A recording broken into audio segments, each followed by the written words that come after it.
Buenas tardes. Nuevamente estamos acá con el Rincón de Pacioli, en esta oportunidad con el conversatorio Las normas internacionales de formación, una revisión al Handbook 2019 del IASB. Y en esta oportunidad tenemos como invitada a la doctora Blanca Tapia Sánchez, una gran amiga, siempre dispuesta a colaborar cuando se le solicita un tema de alguna presentación. La doctora Blanca es doctora en administración, tiene una maestría en administración, en finanzas, contadora pública, docente en la Facultad de Contaduría y Administración de la Universidad Nacional Autónoma de México. Es presidenta de la Comisión de Educación del Instituto Mexicano de Contadores Públicos, así como representante de México en el Foro Internacional de Directores de Educación de IFAC. Bienvenida, Blanca. Bienvenida a tu casa. Oscar, muchísimas gracias y un honor participar en este Rincón de Pacioli porque la verdad es que evoca nuestros orígenes, la filosofía de nuestra profesión y un gusto sobre todo encontrar, como decía, buenos amigos, a doctor Elsa Estechoy, a ti, Lucio, muchas gracias y a todos colegas, pues muchísimas gracias por la invitación, al colegio, a la Junta de Decanos, que organizan esto, en donde podemos tener un espacio para intercambiar ideas, colaborar. Entonces, pues cuando tú me indiques, empezamos con mucho gusto. Sí, bien, Blanca, tienes una presentación inicial, si deseas la puedes empezar a compartir y luego ya conversamos al respecto. Excelente. Pues si me permiten, como apoyo brevemente, platicando precisamente de este tema y de todo el ambiente globalizado en donde hoy está inserta nuestra profesión. De hecho, coincidimos por ahí en algún conversatorio con el doctor Túa cuando nos decía, bueno, la historia de la contabilidad es la historia de la humanidad y la economía de los países. Entonces, bien, pues esto responde a la situación actual y me voy a permitir compartirles algunas ideas y repasar algunos conceptos con ustedes que seguramente pues varios de ustedes estarán informados de esto a razón de pues la nueva emisión del handbook de los pronunciamientos internacionales de educación o de formación en contaduría. Y bueno, para ello vamos a manejar rápidamente estas láminas para poder después tener un espacio de conversación. En general, pues vamos a recordar un poquito acerca de lo que son las normas internacionales de formación y cómo surgen. También hablar de cuáles han sido esos principales cambios. A veces nosotros pensamos que cada edición es radical, así como nos pasa con otras normas internacionales. Créanme que estas se han hecho con tanto cuidado, con tanta dedicación, hay algunos cambios muy importantes, pero el cuerpo de las normas más o menos sigue igual. El tercer punto, hablaremos de cómo uno de los puntos centrales de estos cambios es precisamente la incorporación de competencias digitales, que pues este último año hemos corroborado que se aceleró todavía más la necesidad del manejo de estas competencias. Para terminar, pues con un intercambio, yo diría más que recomendaciones, decirles un poquito lo que a nosotros nos ha funcionado, qué es lo que en la experiencia de su servidor y de varios colegas que estamos aquí, pues podría funcionar en nuestro espacio latinoamericano. Y por favor, siéntanse, Oscar, Elsa y el público en general, a interrumpirnos cuando ustedes gusten si tienen alguna pregunta. Y si no, bueno, lo dejamos hasta el final. Comenzamos con la parte de las normas internacionales de formación. Es preciso decir que en los diferentes países las hemos denominado diferentes, ¿no? La traducción que veremos que hizo el Banco Mundial, la primera en español, pues le llamaba normas internacionales de formación para profesionales en contaduría, aunque también las conocemos como normas internacionales de educación contable y algunos otros nombres que comentaremos. Es importante para ello hablar de lo que es el Consejo Internacional de Educación, que pertenece a la IFAC. Y este Consejo Internacional de Educación, pues tiene dentro de sus objetivos, ha tenido el desarrollar precisamente normas internacionales de educación de alta calidad. Es importante mencionar que al estar en la búsqueda de este objetivo, pues se pusieron estándares muy altos hasta que, como veremos, hubo un proyecto de reflexión donde se dijo, bueno, es que tenemos tal diversidad de formaciones en el espectro mundial que lo que debiéramos dar es una guía de qué es lo mínimo indispensable para que un profesional se pueda llamar contador profesional. Entonces, era uno de sus encargos, por supuesto, no nada más hacer la norma, también tenía que facilitar la implementación y la convergencia entre los países con esta norma, y todo con un propósito, incrementar la competencia de nuestra profesión a nivel global. Sabemos a todo lo que ha estado sujeta nuestra profesión, de escándalos financieros, de algunas otras críticas. Sin embargo, sabemos que si algo tiene nuestra profesión como centro es la confianza que tiene la sociedad en nosotros. Por eso, el propósito de decir vamos a empezar con la formación de los profesionales y a dialogar acerca de esto, pues el fin último era fortalecer la confianza del público y con ello, por supuesto, velar por el interés público, que es finalmente uno de los propósitos de nuestra Federación Internacional de Contadores, la IFAC, que, bueno, como sabemos, agrupa más de 175 miembros, con 3 millones de contadores aproximadamente en diversos ramos, docente, gubernamental, empresarial, en 130 países, de los cuales nuestros países participan, por supuesto, y a últimas fechas se ha pronunciado como en el papel de ser la voz global de la profesión y servir al interés público precisamente a través de la representación, desarrollo y soporte de sus miembros. Y en este soporte, pues justo están las normas que emite, las normas de auditoría con estos 4 consejos normativos, uno para auditoría y aseguramiento, otro, como ya mencionamos, para educación, el de ética, que hace el Código Internacional de Ética, y uno que a veces hemos dejado un poco relegado, pero es importantísimo, el de las normas internacionales para el sector público. Bien, y centrándonos en la parte de educación, pues vemos que hay un Statement Members Obligation número 2. Cada una de estas normas es una obligación para los miembros del IFAC.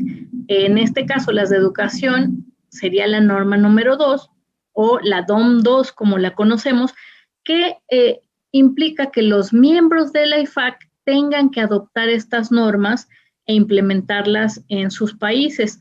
Entonces, de entrada, esto para los que tenemos organismos profesionales ya constituye una obligación.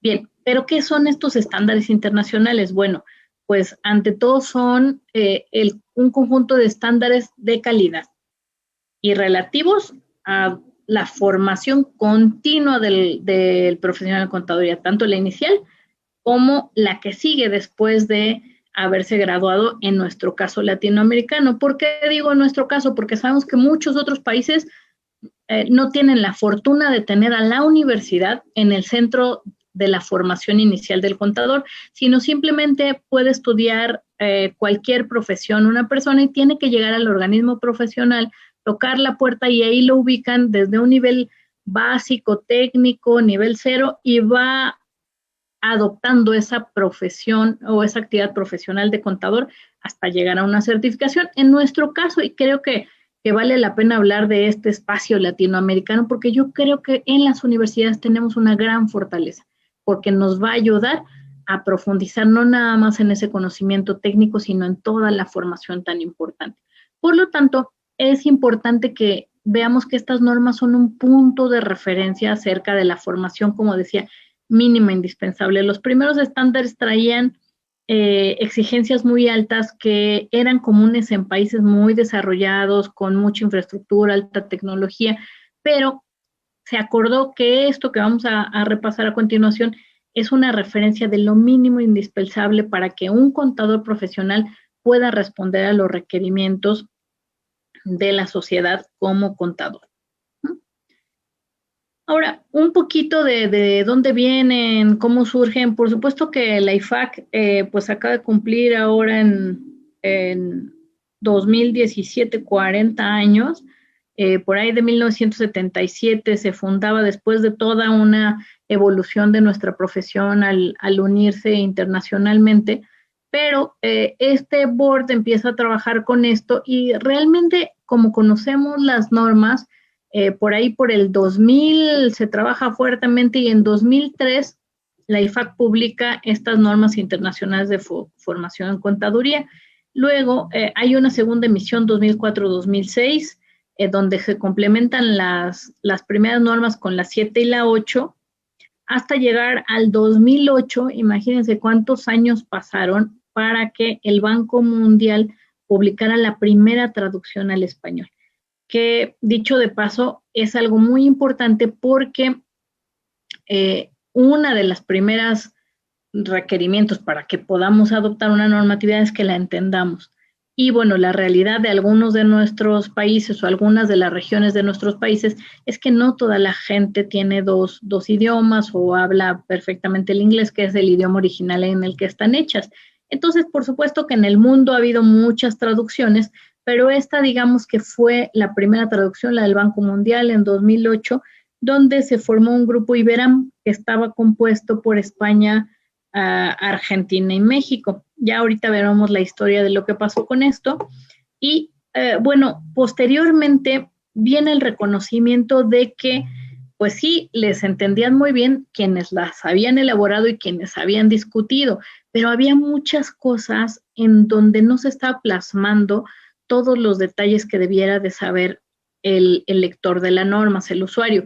Entonces, en 2009 se inicia la revisión de todas estas normas y se inicia lo que le llamamos un Clarity Project, donde lo que se pretendía es que estas fueran entendibles, dieran mayor material.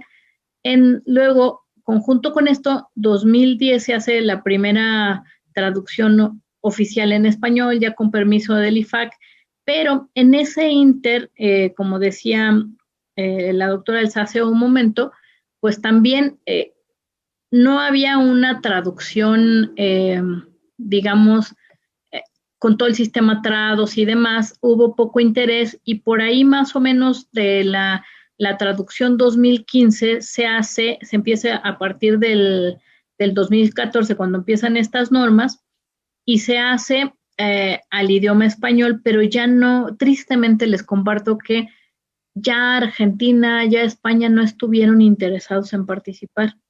México sí estuvo interesado y entonces, afortunadamente para nosotros, pues nos cedieron la autorización para poder hacer nosotros en México la traducción de ese manual 2015 y bueno, ahora estamos precisamente haciendo la traducción del manual 2019, que es uno de los temas que vamos a tratar.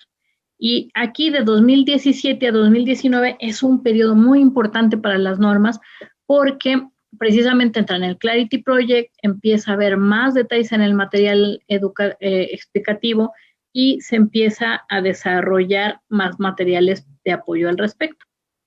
Bien, en resumen, las normas con las que contamos ahorita son estas. La norma 1, que es requisitos de ingreso a profesionales de educación contable, la 2, la 3 y la 4, que son desarrollo profesional inicial. Ahorita vamos a ahondar un poquito más en eso. 5, que se refiere al desarrollo profesional inicial, pero experiencia práctica. Luego la 6, evaluación de la competencia. Y 2 normas que van más bien al desarrollo profesional continuo. Una, la parte del esquema general de desarrollo profesional continuo. Y la 8, que es para una función en especial, que es precisamente la de responsables del encargo de auditoría. Lo más relevante de esto es que veamos que realmente estamos hablando de las últimas versiones. En el caso de la norma 1, la última versión viene de julio de 2014, cuando entró en vigencia. En el caso de la 2, 3, 4, 5, 6 y 8, estamos hablando de que hace 2 meses entraron en vigor. Por eso les agradezco mucho que nos hayan hecho esta invitación, porque creo que estamos muy a tiempo de conocer la norma, de saber que podemos cumplir con ella una vez que ya entró en vigor. Y, por supuesto, la 7 tuvo una transformación importante y también recientemente. Entró en vigor el 1 de enero del 2020. Bien, ahora sí, entrando un poquito en detalle en la parte de las normas. Como les decía, la IFAC concibe la formación del profesional de contaduría como una cadena de valor continua. en donde tenemos un desarrollo profesional inicial y un desarrollo profesional continuo, pero importantísimo. Yo creo que Perú es un ejemplo de esta colaboración que tienen organismos profesionales, universidades, formadores, porque en este modelo de formación estamos todos, por supuesto las universidades y formadores, decíamos, porque como sabemos y les decía, en otros países pues no existe este esquema de las universidades, los reguladores también juegan en este modelo de formación, por supuesto los organismos profesionales, los mismos empleadores, y ahora sí, tenemos aquí, como les decía, en el desarrollo profesional inicial, pues desde la educación contable de la norma 1 a la 4, la experiencia práctica, que es fundamental para poder estar acorde a las competencias que se me requieren, y la parte de evaluación de la competencia profesional. Todo esto como desarrollo profesional inicial y para continuar ahora sí con desarrollo profesional continuo y desarrollar competencias especiales durante mi trayectoria profesional. Todo esto nuevamente para servir a nuestros usuarios y proteger el interés público. Ahora, si me lo permiten, pues vamos a hacer un repaso rápido de cada una de ellas. Obviamente el tiempo no nos alcanzaría para hablar a fondo de ello, pero ¿qué elementos importantes tienen estas normas? Y creo que en el público hay muchos formadores, estudiantes, profesionales, como decía, este modelo tenemos que tener claro que diferencia principalmente dos tipos de competencia, la competencia profesional y la competencia técnica. La competencia profesional, como veremos, es esa capacidad que vamos a tener de desempeñar una función o rol según un estándar definido. Quizás no nos diga mucho, pero ahorita vamos a ver a qué se refiere capacidad de desempeñar una función. La competencia técnica se refiere obviamente a la aplicación del conocimiento y se circunscribe mucho a la parte de conocimiento en áreas contables y en áreas relacionadas con la contaduría. Ahora, lo central de esto es la competencia profesional. ¿Qué voy a necesitar para desempeñar un rol? Voy a necesitar no nada más conocimientos que vienen en la norma número 2, sino voy a necesitar también, muy importante, habilidades profesionales, valores, ética y actitudes profesionales.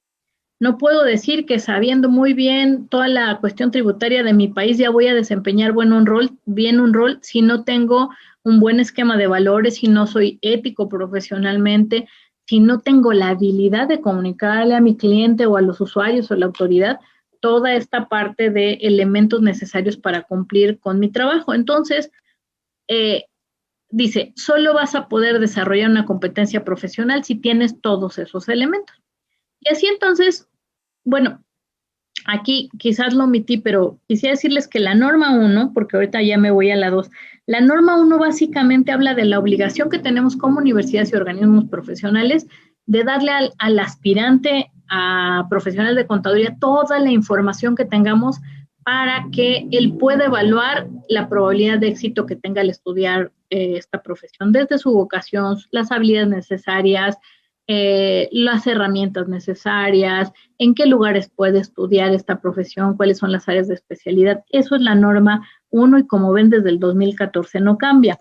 La norma 2, como decía, es importante que reflexionemos todos nosotros en que estos son las competencias mínimas indispensables. Sabemos que varias de nuestras universidades muy probablemente meten muchos otros conocimientos, sin embargo, todos estos que aparecen aquí son los que se declaran como mínimos indispensables. Y bien, está contabilidad de información financiera y ahí, por supuesto, está toda la parte de normatividad internacional y nacional que se tenga en los países.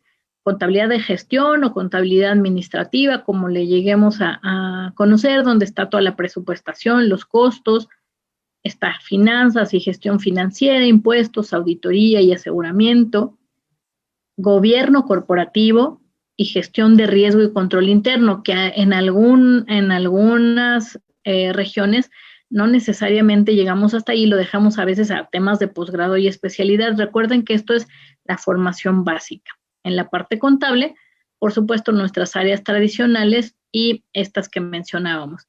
Y Por supuesto, cuestiones complementarias como leyes y regulaciones, tecnologías de información, todo lo que es entorno de negocios, economía y estrategia de negocios y de gestión. Muy importante, porque más adelante vamos a hablar de los cambios en el manual, que veamos esta parte de tecnología de información, la pone como una parte complementaria que es importante y la pone como uno de los elementos adicionales. Bien, esto sería nuestra competencia técnica 2. Algo muy importante en la parte de competencia técnica y para hablar de estas normas es que hay un cambio, y sobre todo en el último cuerpo de normas que ya hablaremos, en donde se está dejando atrás lo que son el esquema de medición de lo que le llaman los inputs o las entradas, que serían número de horas o créditos. Y muchas de nuestras universidades están basadas en número de créditos. Pero la IFAC lo que propone es vayamos migrando ese número de créditos por demostración de competencias. Es decir, hay que enfatizar el resultado dando la libertad en el proceso de aprendizaje. Yo puedo enseñarles como gusten. Es más, alguien podría llegar a ser autodidacta si está en una región muy remota, quizás tenemos sistemas a distancia, pero hay que enfatizar en la parte de el resultado, dando libertad al proceso de enseñanza-aprendizaje. Y muy importante, tratándose de una formación inicial, hay que identificar el nivel adecuado de competencia, es decir, un nivel básico, intermedio, avanzado.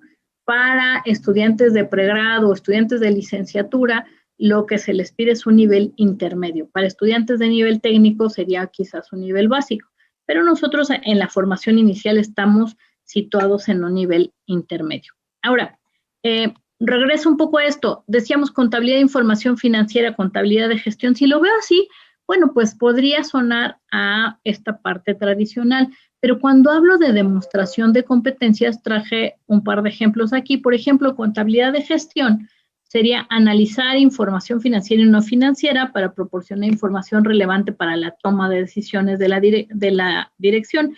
Cada una de los temas que se nos propone viene con resultados de aprendizaje. Entonces, ¿qué quiere decir? Que tú pudiste haber tomado 2 o un curso de control de gestión, de contabilidad administrativa, pero lo que quiero ver es que tú me demuestres que sabes analizar información financiera y no financiera y que puedes proporcionar información útil para la toma de decisiones, o que eres capaz de evaluar el desempeño de productos y segmentos del negocio. Esto cambia completamente nuestro enfoque porque, pues decíamos, a veces tenemos sistemas de calificaciones en las universidades y yo puedo, dependiendo del esquema que use, A, B, C o 6, 8, 10, pues graduar a algún contador de 6 o de 7, dependiéndome de mi escala. Pero si aquí estoy hablando de la evaluación de acuerdo a resultados de aprendizaje, más que esa calificación, lo que importa es que sepa y que se vaya con los conocimientos mínimos indispensables. Entonces, es interesante revisar la norma. La 3 que Oscar me decía, bueno, es que creo que esto está tomando mucha relevancia y es importante enfatizarlo. Sí, como decíamos, bueno, los conocimientos son muy importantes, pero se vuelven de suma relevancia las habilidades profesionales. Aquí en las normas se nos proponen 4 tipos de habilidades profesionales, lo que son las intelectuales, las interpersonales y de comunicación, las personales y las organizacionales. Por supuesto que en todas estas hay diferentes elementos que nos hacen pensar que un buen profesional, por supuesto, debe saber comunicarse adecuadamente con gente que sea de su mismo gremio, colegas, o con gente que sea totalmente diferente, porque así es nuestro público empresario, así es nuestro público de la sociedad. Tiene que hacerlo de manera escrita y de manera oral, con pulcritud. También debe de saber organización del tiempo, debe ser líder. En fin, aquí en las láminas les incluyo lo que son estas habilidades que vienen marcadas, que es interesante, ahorita por tiempo no lo vamos a hacer, pero verán que cada una viene marcada con diferentes elementos que nos pueden ayudar a ver y a pensar cómo podemos desarrollar esto en nuestros jóvenes. Leo una solo como ejemplo: mostrar cooperación y trabajo en en equipo, cuando se trabaja por las metas, o presentar ideas e influenciar a otros para obtener ayuda y compromiso. Es decir, no estamos hablando de nuestro estudiante pasivo que está en un aula recibiendo, sino queremos generar en él esta competencia también de que aparte de que sabe de impuestos, de presupuestos, de normas de auditoría, puede presentar sus ideas e influenciar a otros para obtener ayuda y compromiso. Aquí les dejo en las láminas, por supuesto, toda esta parte de habilidades. Considere dejarlas para un poquito mayor claridad. Pero bueno, vamos a la norma número 4, que para nosotros en especial les comparto que ha sido motivo de muchas discusiones, de darle vueltas al asunto, de ver cómo podríamos de verdad dar una atención transversal a esto, porque definitivamente un profesional ético, con una actitud profesional, con valores, pues ni siquiera nos tenemos que preocupar porque se esté actualizando, porque lo va a hacer, ¿no? La ética nos va a llevar a dar un excelente servicio, a generar confianza. Entonces, en esta norma vamos a encontrar como principios la parte del escepticismo profesional y juicio profesional como muy importante, todos los principios éticos que ya conocemos también desglosados, y un elemento muy importante: cada profesional de contaduría debe de tener un alto compromiso con el interés público, porque a la sociedad nos debemos. Bien, vamos a la norma 5. La norma 5, pues, requiere que un profesional de contaduría, antes de llamarse profesional de contaduría, tenga un periodo de experiencia práctica.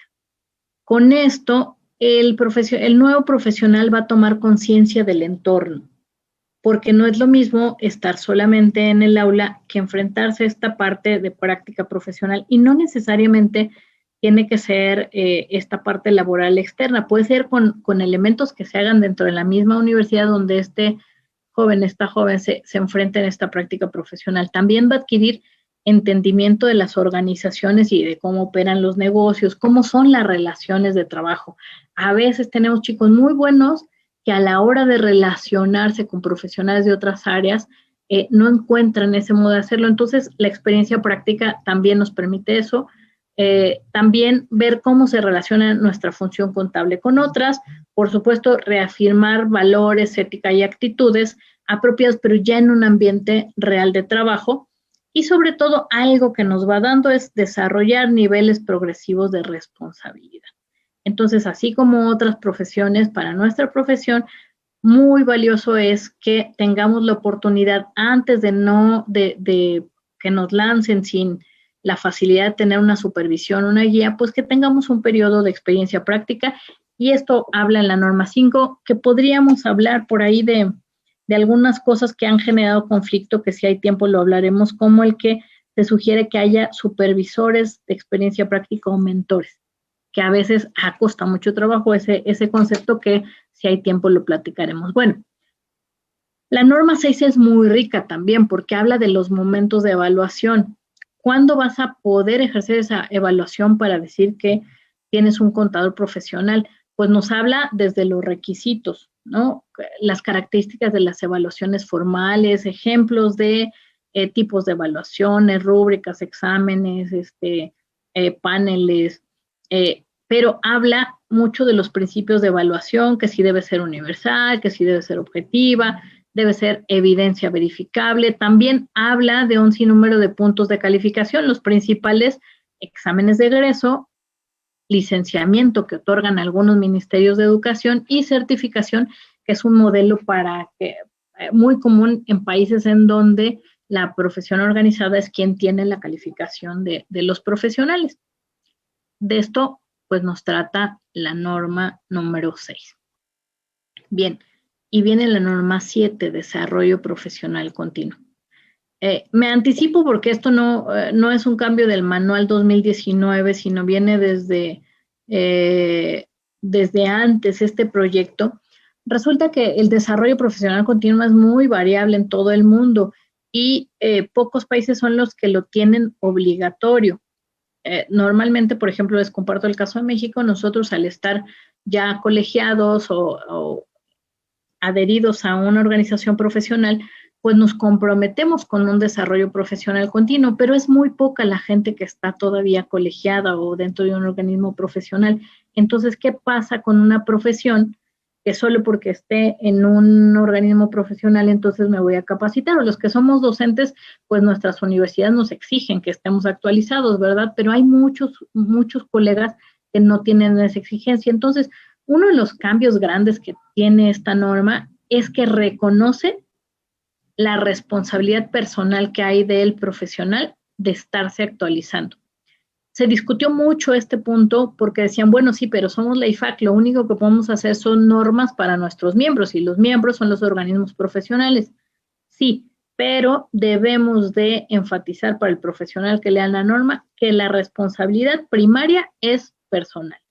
Después, por supuesto, hay una responsabilidad compartida con organismos profesionales, con reguladores, con empleadores, que nos deben de facilitar los medios, deben de motivarnos a que hagamos esto para que sigamos con un nivel de competencia profesional adecuada. Y bueno, de los diferentes esquemas de los países, pues hay muchas cosas que nos han funcionado o no, y que ojalá tengamos oportunidad posteriormente de discutir todos estos temas, ¿no? Pero bueno, todo esto, ¿a quién va a beneficiar? Pues al público, a todos los empleados que dependen de nosotros, a nuestros clientes. Entonces, el IASB en este caso dice, bueno, es muy importante dar más señales de cómo se podría ayudar a desarrollar este esquema de seguimiento y desarrollo profesional continuo. Aquí nada más rápidamente les pongo un ejemplo. Hay países en donde el desarrollo profesional continuo se declara. Yo declaro mi desarrollo profesional continuo. Puede ser que yo diga, yo leí un libro, un nuevo libro para la profesión. Y entonces yo lo declaro y me lo dan por bueno, hay un cierto esquema, también empiezan a plantear aquí el cambio de esquema de tantos puntos a cada 3 años, aunque todavía permanece, pero en estos países lo que hacen es que yo le creo a mi profesional de contaduría, pero hago auditorías selectivas. Entonces, un año me pueden decir, mira, tú dices que leíste aquí esto o que te capacitaste en esto, ven, te voy a examinar. Y sin embargo, estos esquemas dependen de la cultura de los países y demás. Hay otros en que tienen sistemas muy complejos de seguimiento de puntos, de cursos, y hay otros en donde, aunque es libre y es gratuito para todos los miembros de los organismos, pues de cualquier modo la asistencia es constante también por cuestiones de tipo cultural. Pero aquí algo muy importante es que sí, esta norma nueva da mucha idea de algunas cosas que podrían considerarse en el desarrollo profesional continuo y le dan mucha importancia, enfatizando también el material explicativo, que el poder ejercer el desarrollo profesional continuo protege a nuestro interés público, como les decía, responsabilidad profesional, debe apoyarse por las universidades y los organismos profesionales y, muy importante, debe ser verificable. Ahora, vamos a la norma número 8. Aquí hay que contar una historia. Esa fue la primera de las normas de las funciones especiales del contador, tratando de ya dar un poquito más de luz en las especialidades que tenemos. Sin embargo, digo, fue la primera y fue la única, porque ahorita vamos a ver más adelante en qué punto se tenía planeado desarrollar una norma como esta para los profesionales del sector público, para los profesionales del sector financiero, pero solo nos quedamos con esta norma 8 que lo que pretendía es decir, bueno, en tu desarrollo profesional continuo seguramente irás cambiando de roles. Entonces, cada que cambies de rol te tienes que volver a capacitar y aquí te doy una guía. Por ejemplo, en esta norma, pues al igual que en la parte inicial teníamos conocimientos, pues aquí también tenemos áreas de competencia técnica, tenemos habilidades profesionales y tenemos valores, ética y actitudes profesionales. Aquí los podemos ver un poquito más en grande, pero ¿qué es lo único que cambia de la norma número 2 y 3 que hablan de conocimientos y habilidades, incluso la norma 4 que habla de principios, valores y actitudes? Lo que cambia es, si recuerdan, hablábamos de niveles de competencia básica, intermedia y avanzada. En la licenciatura pedimos un nivel intermedio. ¿Qué quiere decir un nivel intermedio? Niveles con una complejidad regular donde yo todavía pueda estar apoyado por un supervisor o por alguien que me oriente. Y en la parte de los encargados de auditoría, que va dirigida a la norma 8 a los encargados de trabajos de auditoría, lo que nos pide que ya sea un nivel avanzado, donde los niveles de complejidad e incertidumbre son altos. Entonces, aunque algunos conocimientos y habilidades se repiten, pero estos tienen que ser manejados en un nivel mucho más alto. Bien, no sé si hasta aquí haya alguna pregunta. Es un recorrido muy, muy rápido por las normas, pero era importante que más o menos repasáramos a qué se refiere cada una de ellas. ¿Vamos bien, Oscar? ¿Seguimos? Sí, está bien, Blanca. Sí, si hay preguntas las dejamos para el final. Para el final. Puedes continuar, sí. Perfecto. Ahora, ¿cuáles son los principales cambios en el Handbook 2019? Traté de resumirlos en la esencia, que por supuesto, como les decía, ahorita con algo que les muestre van a poder verlos detalladamente. Cualquier duda que tengan, con mucho gusto estoy a sus órdenes.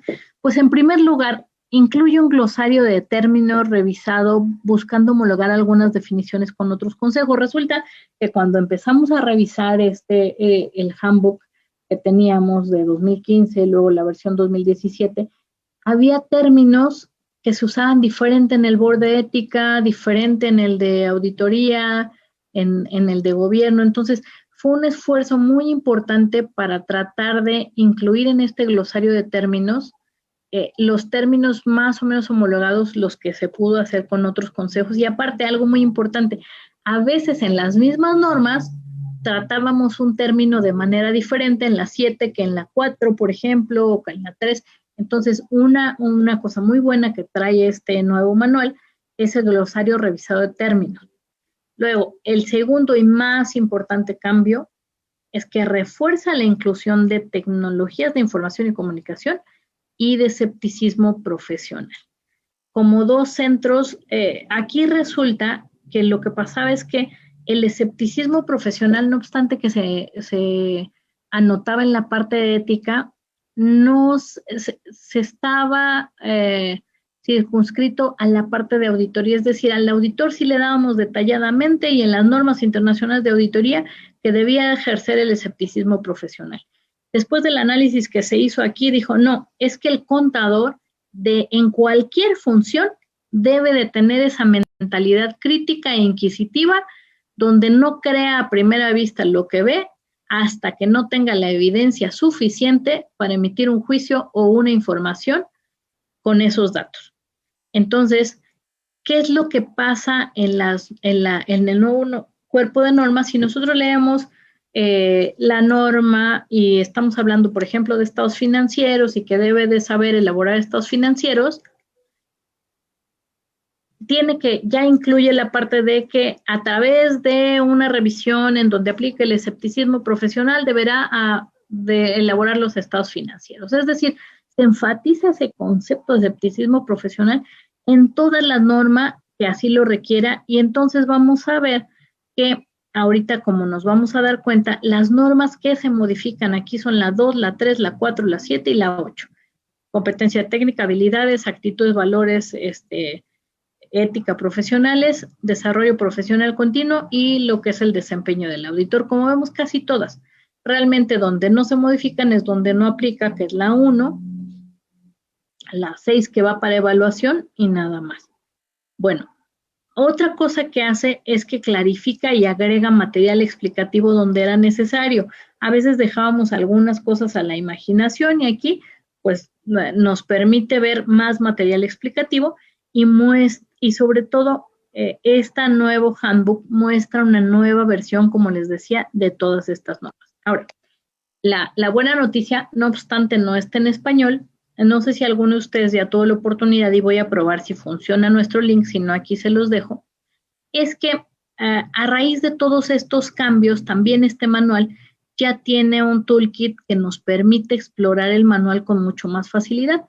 Veamos si funciona la liga. No sé si se puede ver, Oscar, por ahí. ¿Pueden ver en mi pantalla, no, verdad? Sí, vemos, le has dado Ven la anterior, ¿verdad? ¿No ven la página web? No, lo que estamos viendo es la diapositiva. Ok, perfecto. Sí, de repente Bueno, si sales de la presentación y compartes la... sí, claro, yo ya entré a la liga, miren, es esta la liga. Ahora sí. Entonces, ahí la van a tener la presentación, es una herramienta donde básicamente lo que me dice, bueno, me explica todo esto que le resumí, qué pasó en 2020, cómo han sido estos cambios, y me da una Accountancy Education e-Tool. Esta herramienta lo que hace es que yo puedo consultar cualquiera de estas normas y ya viene norma por norma. Y algo muy interesante es que trae un cuestionario de aplicación y sobre todo, si entro a cualquier norma, déjenme, por ejemplo, no sé, entro a la norma 2, dentro de la norma, aparte de ver el texto de la norma y de permitirme ver, por supuesto, el alcance, el material explicativo, como ven, aquí puedo ver todo el material explicativo relacionado con cada párrafo, me da herramientas. Por ejemplo, fíjense, cada una de las competencias las explica, me da algunos, la revisión de algunos programas de educación y da algunas herramientas para evaluación, así como herramientas de implementación. Entonces, realmente es una herramienta muy valiosa que a todos aquellos que estamos tratando de implementar las normas, pues nos va a ser de gran valor.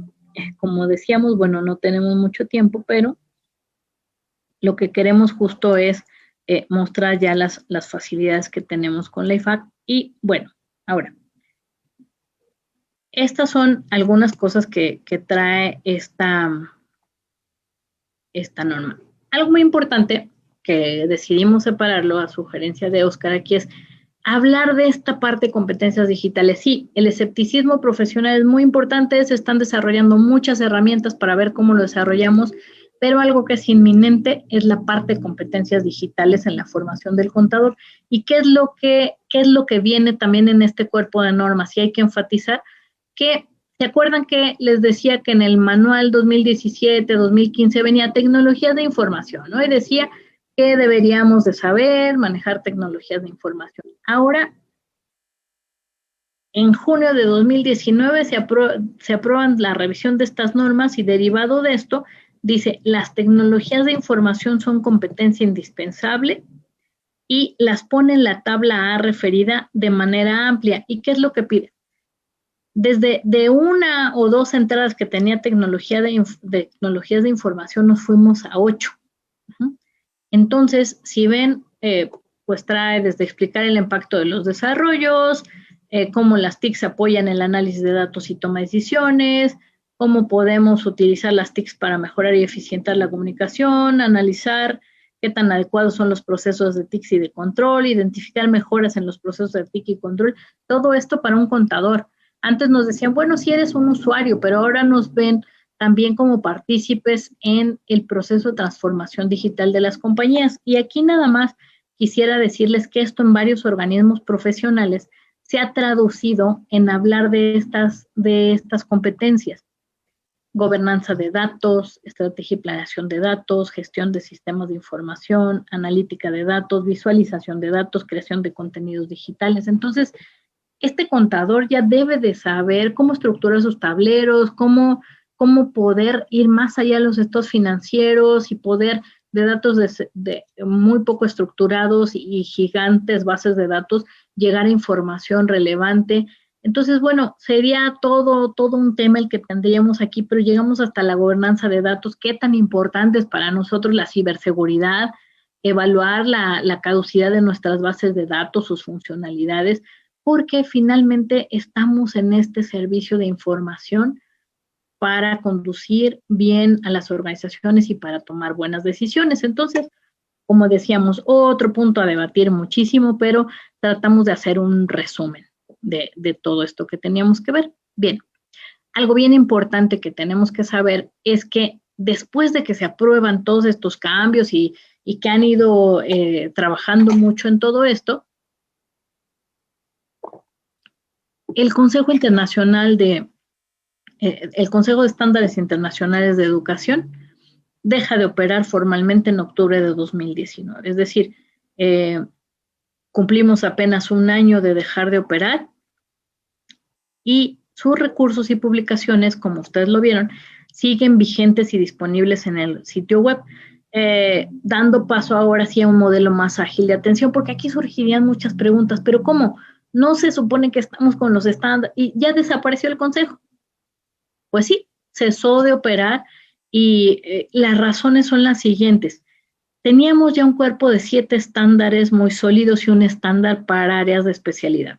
Las áreas de especialidad están surgiendo cada vez con mayor diversidad.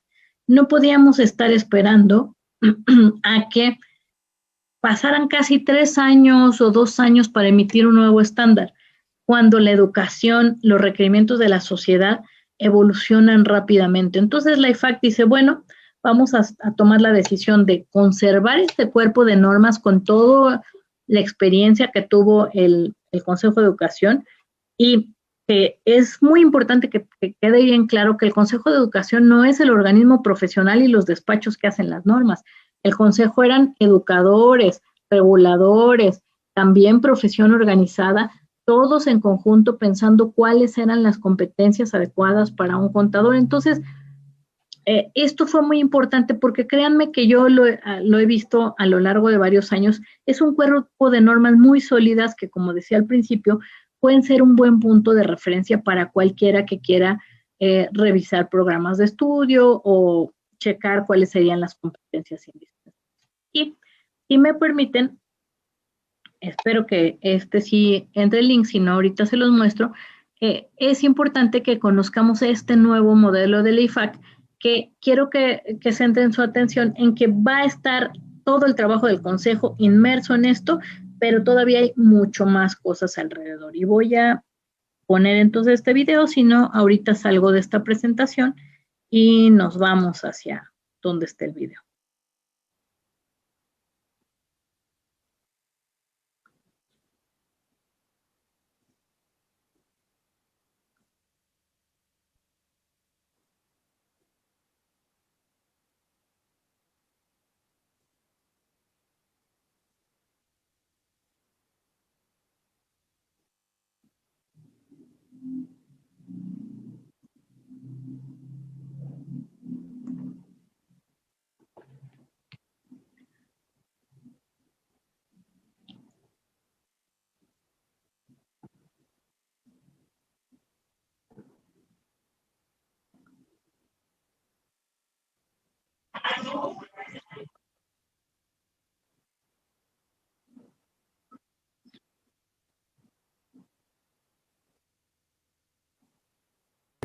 And international economies. Toward this vision, IFAC assists professionals. Sí, Blanca, sí se ve. Lo regreso un segundito. Sí. Bien, aquí está. Of the accountancy profession, IFAC has a vision that the profession be recognized as essential to strong and sustainable organizations, financial markets, and international economies. Toward this vision, IFAC assists professional accountancy organizations and other key stakeholders in creating future-ready professional accountants who are committed to lifelong learning. That is why IFAC developed a comprehensive and integrated approach to advancing accountancy education at the global level. This approach is designed to be relevant, responsive, effective, and open. How?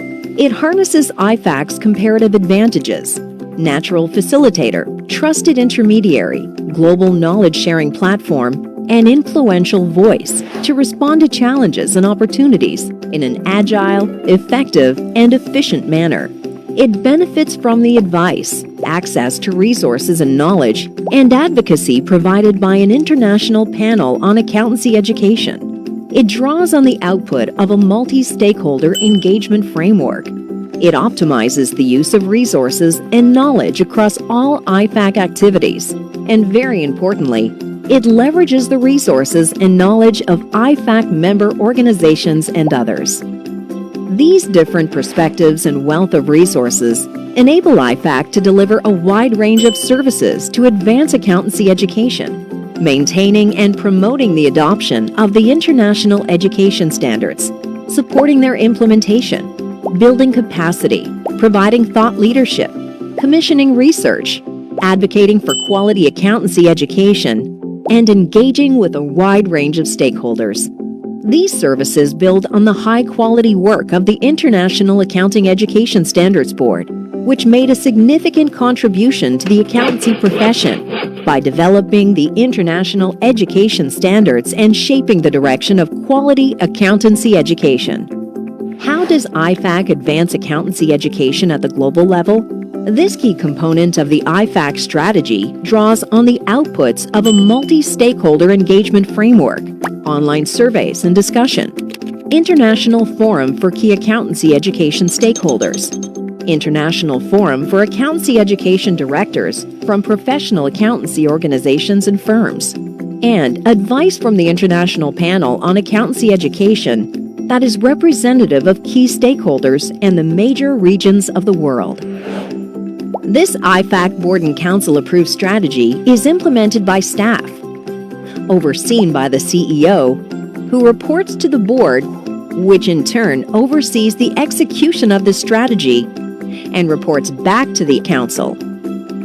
Services rendered under the strategy are available on the IFAC website in an easy-to-access format, providing a valuable one-stop resource of knowledge for professional accountancy organizations and other stakeholders.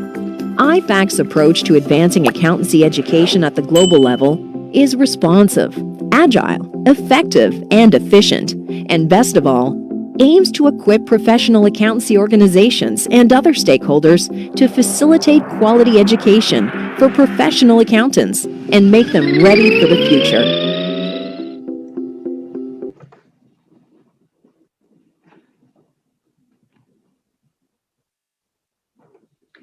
Bien, como ven, es un modelo mucho más complejo, pero a la vez mucho más ágil, que lo que hace básicamente es funcionar a través de un panel de educación en donde hay expertos en pedagogía, colegas contadores.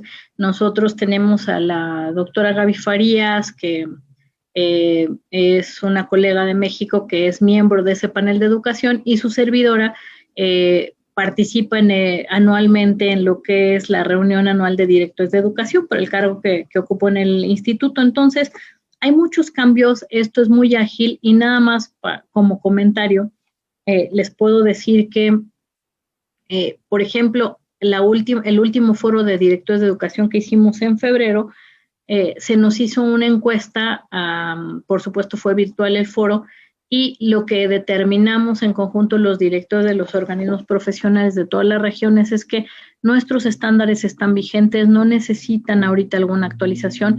Entonces, con esa confianza les puedo compartir que pueden ser muy útiles si así lo consideran. Ahora, el último punto 4, y aquí más que leerles lo que traigo, si gustan podemos iniciar la conversación, pero se trata de las recomendaciones para incorporar estas normas internacionales de formación en universidades de Latinoamérica.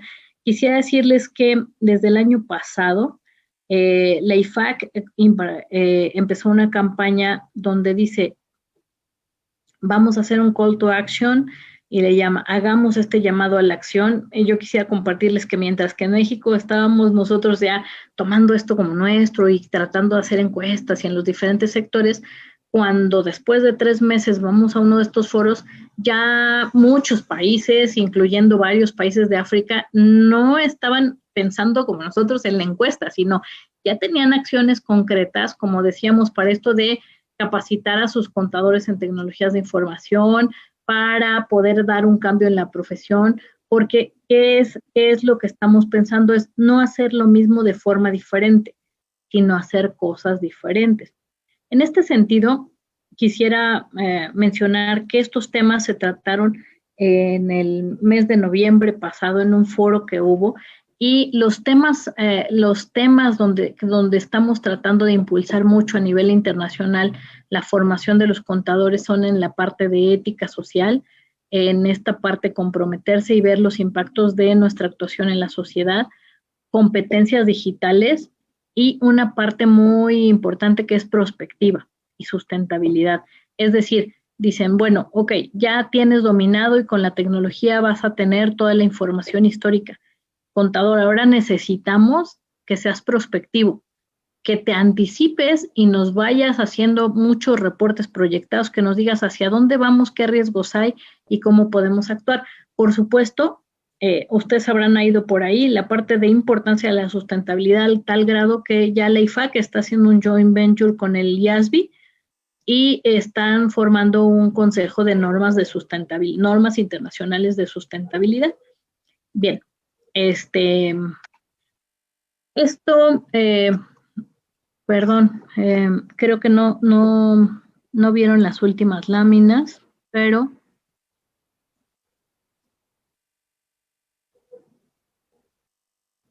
sí estamos viendo las láminas ahorita, ¿verdad? Bueno, estas últimas láminas que les presento, básicamente hablando de qué podemos hacer en Latinoamérica, quisiera partir del estatus de adopción. Como ven en 2019, el reporte que salió, pues las normas que más están adoptadas, pues obviamente son las internacionales de auditoría y las internacionales de información financiera. En cambio, miren, las de educación tenemos un 19% de adopción, un 80% parcialmente adoptado y un 2% de miembros que no las han adoptado. Luego, esto también es relevante, hablando de estos estándares de educación, miren cómo andamos en precisamente América y el Caribe. Decíamos que solamente 2 miembros las han adoptado, 22 las tienen parcialmente adoptadas y en este caso no adoptadas 1. Bueno, entonces quisiera rápidamente resumirles estas últimas láminas diciendo que definitivamente creo que para poder implementar estas normas internacionales en las universidades en América Latina, en primer lugar, pues debemos de empezar por lo que me permitieron hacer hoy, difundir y analizar las normas internacionales de educación en espacios universitarios. Derivado de eso, empoderar a nuestros profesores una vez que tengan el convencimiento que puede ser algo que por supuesto es mejorable, pero que puede ser de utilidad, empoderarlos para que si hay alguna competencia que ellos quieren desarrollar antes de ir al aula, pues también lo podamos hacer. Reconocer, importantísimo, nuevos ámbitos de aprendizaje que ya no están únicamente en el aula, sino van mucho más allá. Por supuesto, actualización constante de planes de estudio, muy importante colaborar con la profesión organizada, promover ambientes colaborativos entre estudiantes, egresados y colegas, y aprovechar los recursos existentes que ya tiene la IFAC y otros países que han incursionado en esto.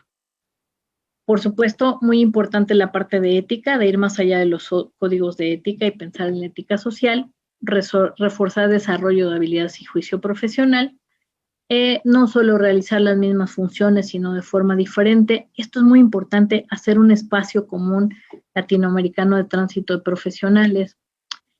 Por supuesto, esto es creo que el centro de todo lo que viene en los estándares. Hay que apoyar la formación de estudiantes y profesionales que se responsabilicen y sean partícipes de su formación al darles todos los elementos para que sepan lo que se espera de ellos, que sean capaces de trazar su ruta de aprendizaje y que se puedan en las universidades crear ambientes de aprendizaje ricos en innovación y promover la adquisición de conocimientos, habilidades, actitudes y valores que sean transferibles para poder incrementar su movilidad en un entorno global. Termino con esto, Oscar, creo que me extendí un poquito, pero hay muchísimo de qué hablar.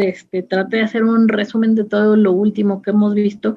Sin embargo, si todavía tuviéramos algunos minutos, pues con mucho gusto les comparto lo que ha pasado en México, o no sé si mejor damos pie a las preguntas de si hubiera alguna pregunta, Oscar, ¿todavía tenemos tiempo? Sí, o sea, realmente dependemos de tu agenda, pero sí hay algunas preguntas. Adelante, por favor. ¿Sí?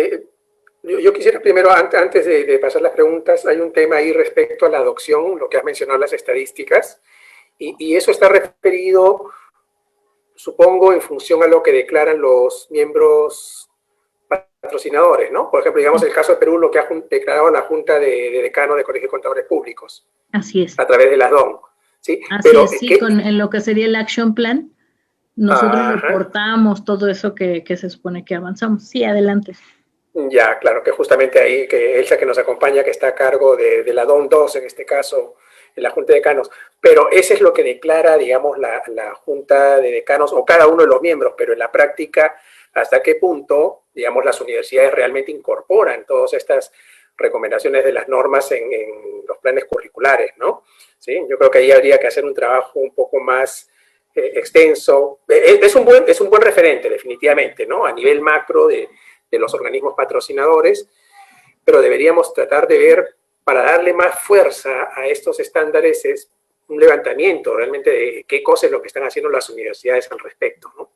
Sí, fíjate que inclusive les comparto que hay un estudio, una investigación desarrollada por Banco Mundial desde hace más o menos 4 años, donde tiene todo un instrumento científicamente estructurado y demás, donde va precisamente a las universidades y revisa planes de estudio y revisa todo.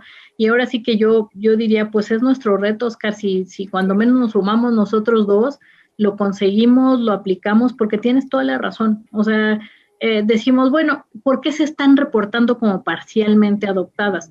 Ah, pues porque yo, organismo profesional, no tengo la autoridad directa para decir, a ver, adoptan estas normas, sino como en mi ambiente latinoamericano está la universidad al cuidado de la formación inicial del profesional de contaduría y en algunos países hay una autoridad gubernamental, Ministerio de Educación, Secretaría de Educación, que es la que otorga el ejercicio profesional, yo no puedo hacer más como organismo profesional, solo puedo hacer mis mejores esfuerzos para que lo adopten.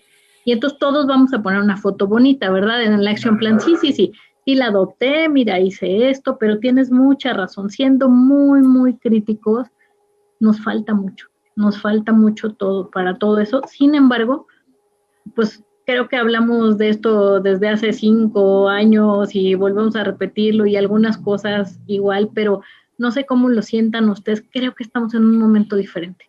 La gente está más abierta, más sensible, entonces yo creo que es nuestro momento y sobre todo, pues si esto nos está permitiendo colaborar, creo que podemos hacer muchas cosas juntos.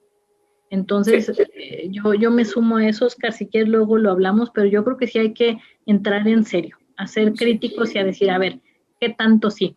Ahora, respetando que habrá universidades que hacen cosas mucho más avanzadas, sí, pero les comparto rápidamente, hay un celo muy fuerte en la universidad, es decir, cómo un organismo profesional, por más internacional que sea, me va a venir a decir a mí lo que tengo que hacer. Si yo soy autónomo, más las públicas, yo vengo de una universidad pública, trabajo en ella, y somos autónomos y investigamos y cómo va a ser, pero cuando tú abres esa discusión y dejas a la gente que opine y llegas a puntos de acuerdo y dices, bueno, pues realmente estamos diciendo lo mismo. ¿Por qué? Pues porque en el board de educación había el decano de la Universidad de Japón y la de Singapur y la de Alemania y todos ellos estaban ahí ayudando a hacer las normas.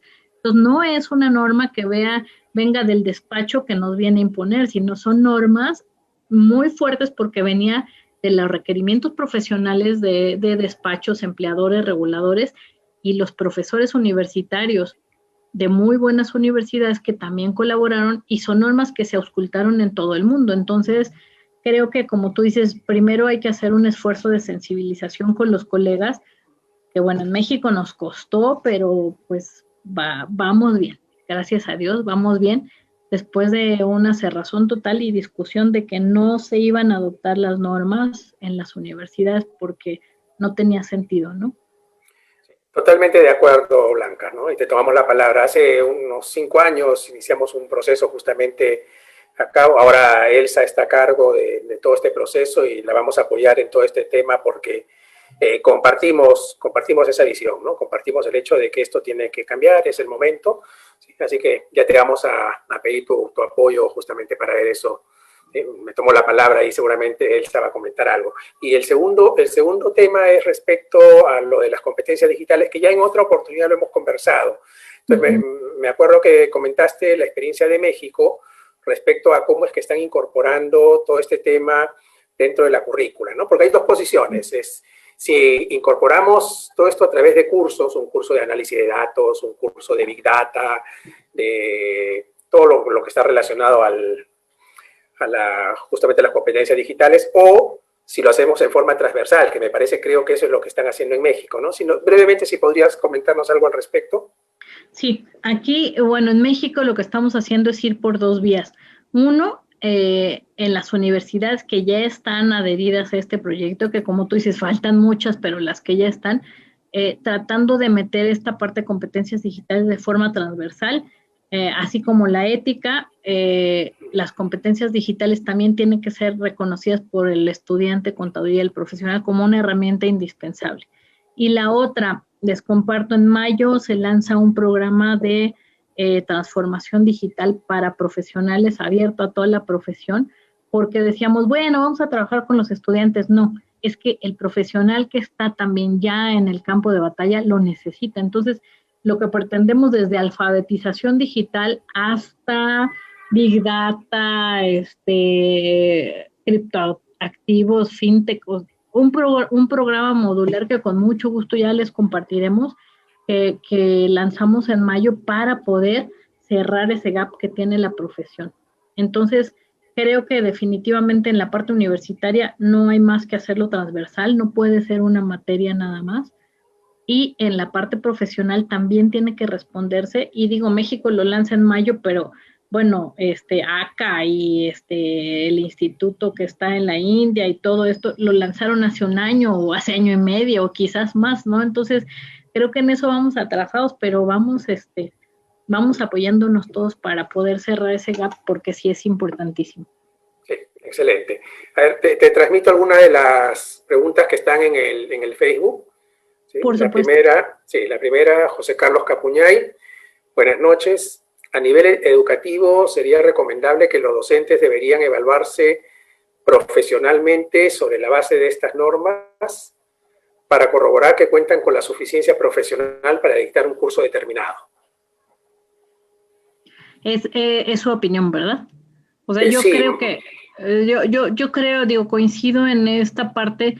Mira, por ejemplo, en México tenemos la certificación académica, que la maneja la ANFECA, nuestra Asociación Nacional de Facultades y Escuelas de Contaduría y Administración, donde evalúa varias cosas de los profesores. Pero ahora estamos promoviendo, por ejemplo, que el profesor de finanzas tenga una certificación y mantenga una actualización profesional continua en el campo de finanzas, el de fiscal en fiscal. Estamos apenas empezando con ese proyecto, pero creo que como académicos, pues creo que somos los primeros que debemos de estar inmersos en esa parte de actualización, y pues cada universidad debe de establecer sus mecanismos de evaluación o de actualización de sus profesores, pues sí es muy importante. Gracias. Hay otra pregunta.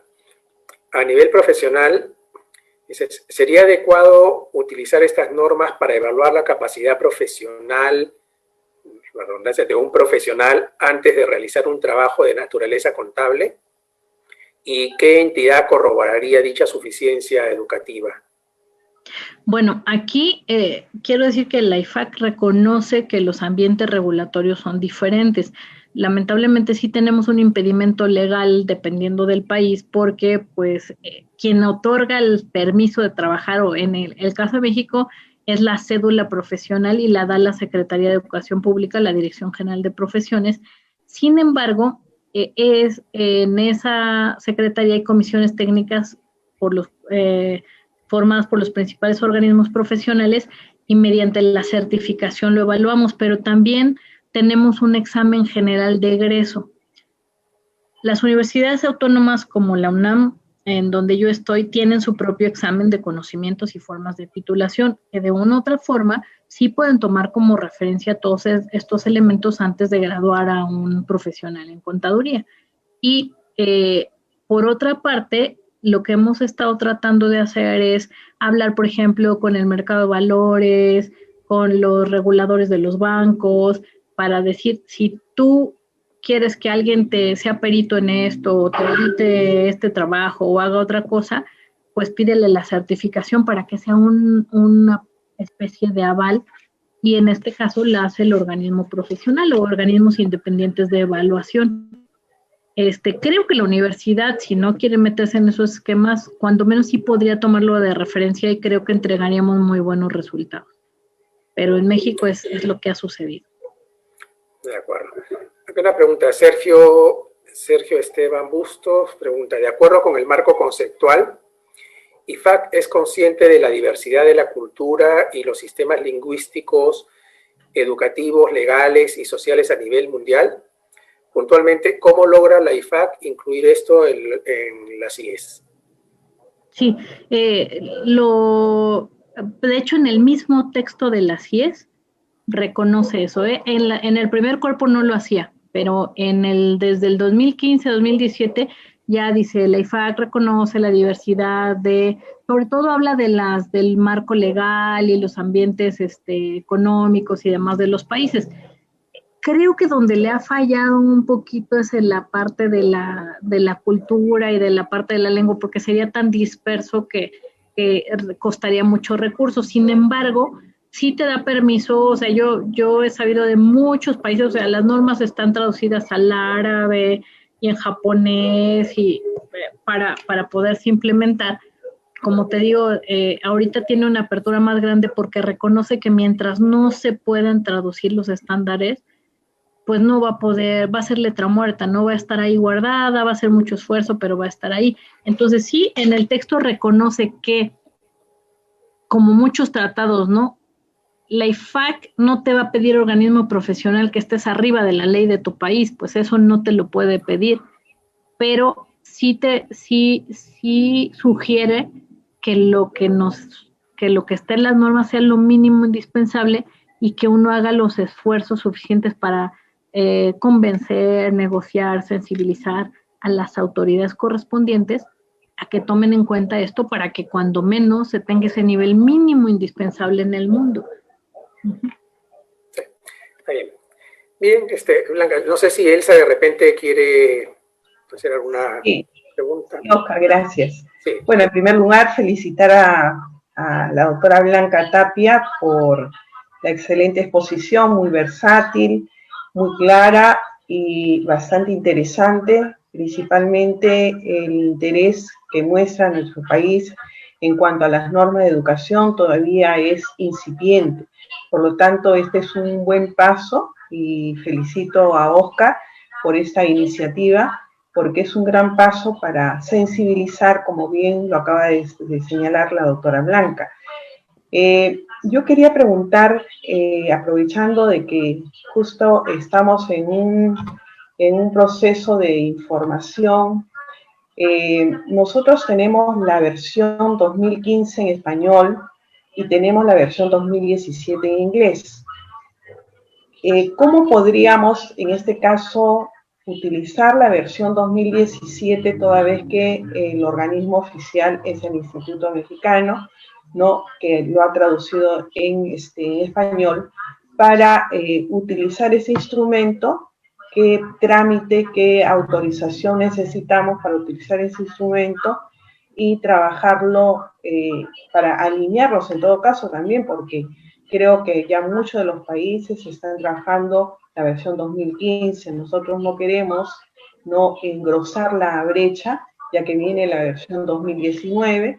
Entonces, queremos aprovechar justamente en trabajar tanto podría ser engorroso el trámite o si nos podrías apoyar en ese sentido. Claro, digo, mira, con todo gusto, todo lo que tengamos, lo compartimos. Quiero decirte, y eso, mira, cuando tuvimos si ya tienes la 2015, porque hubo una 2010 incluso quiero decirles, en México está traducida como pronunciamientos internacionales de formación, porque fue la única forma en que las universidades dijeron, son pronunciamientos, está bien. Porque cuando decían normas internacionales de formación, decían, no, normas no. Y como el manual normalmente se llama Handbook de International Education Pronouncement, pues como que el IFAC dijo, bueno, ok, ¿no? Nada más con esa salvedad del cita, pero si dice pronunciamiento se refiere a la norma internacional de educación, no es que sea como lo entiende IFAC con pronunciamiento. Pero no existe, según yo, la 2017. Creo que te dije que sí había, pero la 2017 no la tradujimos porque fíjate, ya teníamos el permiso para la 2015 y les dije, pues, ¿por qué no traducimos de una vez de la 17? No, es que nos dieron el permiso para la 15, pero es que ya está la 17. No, es que el permiso es para la 15. Ahora ya estamos con el permiso para la 19. Entonces yo te diría, en cuanto esté la 19, cuenten con ella y no te preocupes porque yo diría, no tiene caso inclusive fijarse en la 17 si la 19 ya la tenemos. Los cambios no son sustanciales, que digas, va gradual. No, yo me iría a la 19, te aconsejaría ir a la 19. Si empiezas a usar la herramienta de la IFAC, el e-tool, con mucho gusto, cualquier duda que tengan la podemos discutir. Como te decía, tenemos un miembro de México en el panel de educación, ellos se reúnen cada mes.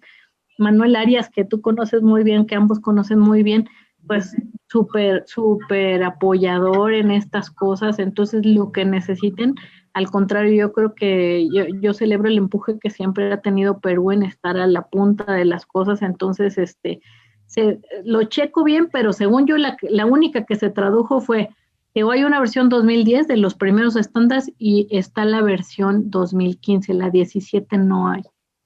Claro, no yo tengo la de pronunciamientos del 2000, bueno, editada en el 2017, pero editó en 2017. 2015. Exacto. De acuerdo. Así es. Entonces la de 2017 no está oficialmente editada.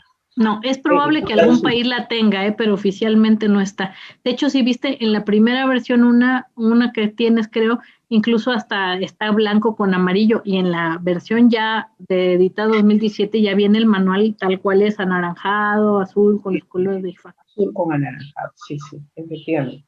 Sí. Bien, bueno, ese era, Pues, entonces, estamos en conversaciones, Blanquita, por estos temas que nos interesan. Una de las últimas preguntas sí. es, si bien es cierto, la versión 2019 enfatiza más en el tema tecnológico, y a mí me parece muy bien porque estamos actualizados, con mayor razón con esta crisis, pandemia, estamos utilizando todas estas herramientas. Se habla ya de una nueva versión en los estándares 2, 3, 4, ¿no? ¿Qué tanto de diferencia hay si comparamos la que tenía la del 2015 a la del 2020, en algunos casos, 21 en otros casos? ¿Qué tanto de diferencia? Como te decía, o sea, sí se habla de unos nuevos, pero sobre todo es porque tienen elementos de, pues esto, pero imprimiendo juicio crítico, esto otro, pero tecnología de información, pero en esencia no cambian mucho. Tú en la parte de base de conocimientos puedes basarte en esos, y digo, en breve, primero Dios, les pasamos las observaciones que tengamos, pero sí están muy estándares todavía, muy, muy iguales. Y te digo, la prueba de fuego fue que ahora que se comentó qué cosas deberíamos de indispensable meter en la formación, todo lo que se comentó viene en los estándares. Así que yo creo que es buena referencia. Muy bien, muchas gracias. Pues yo les agradezco muchísimo, Oscar. No sé si hay algo. No, el agradecimiento es nuestro, Blanca. Siempre es un honor y un gusto poder escucharte y aprender cosas nuevas, estar actualizados por parte tuya. Sí, reconocemos mucho la calidad, el tema de la precisión y la didáctica con la que presentas estos temas, y el apasionamiento, sobre todo. Eso sí. Es el cariño a nuestra profesión. ¿Sí? Sí, te hemos tomado la palabra. Te hemos tomado la palabra para el apoyo principalmente del trabajo que lidera Elsa, porque reconocemos que es muy importante. ¿Sí? Debemos sacarlo adelante. Con mucho gusto. Sí. Con mucho gusto y sobre todo con mucho cariño, y créeme, convencido de que yo digo, es que Latinoamérica es tan maravillosa que el potencial que tenemos juntos es todavía más del que tenemos individual cada uno de nuestros países, que son maravillosos, ¿no? Sí, así es. Y bueno, ya tendremos la oportunidad de volver a encontrarnos presencialmente, ¿sí? Cuando ya todos estos temas de la crisis pasen. Sí, así será un Dios gusto. mediante y Sí. un abrazote para todos. Igualmente, Blanca, nuevamente te agradecemos por la gentileza, por el tiempo que has dedicado, ¿sí? Y seguimos en contacto. Así que te dejo para que des unas palabras de despedida para el público que te ha escuchado. Pues muchísimas gracias, muchas gracias a todos los que nos otorgaron lo más valioso que tiene el ser humano y el profesional, que es su tiempo. Hay que sembrar juntos y hay que creer. En la mañana asistí a una reunión donde nos decían, es que seguramente nuestra generación no va a ver los cambios que estamos tratando de sembrar.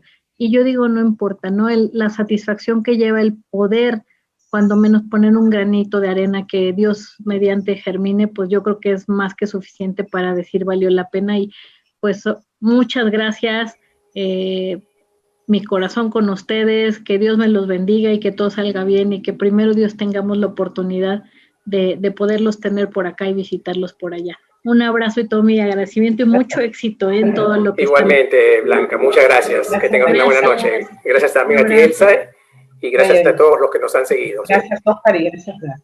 No, a ti, estamos en contacto. ¿Sí? Gracias. Que tengan todos muy buenas noches. Hasta el próximo programa. Gracias.